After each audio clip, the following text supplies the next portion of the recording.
Hello everyone, good morning. शुभ सकाळ सर्वांना. श्री स्वामी समर्थ. आता देवपूजा केली आणि आता शेंगदाणे भाजून घेत आहे. कूट वगैरे संपलं होतं म्हणून म्हटलं चला शेंगदाणे भाजून घेऊयात. नंतर मला बटाट्याची भाजी करायची आहे, त्यासाठी मी अगोदरच तयारी करून ठेवली आहे. इथे मी कढईमध्ये तेल ओतलेलं आहे आणि त्याच्यामध्ये जिरे, मोहरी, कढीपत्ता, लाल तिखट, मसाला वगैरे, कांदा, लसूण, जो मसाला असतो, कांदा, नंतर खोबरे, कोथिंबीर, अद्रकचा मसाला असतो तो टाकून येणार आहे.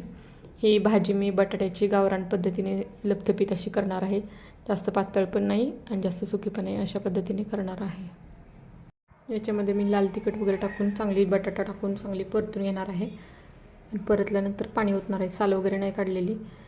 हे बघा, आता बटाटे भाजी शिजते. आता इकडे मी भात लावला आहे, भाजी झाली, चपाती झाली, माझा पूर्ण स्वयंपाकावरून झाला आहे. व्हिडिओ आवडला तर नक्की लाईक करा, शेअर करा, सबस्क्राईब करा. बाय.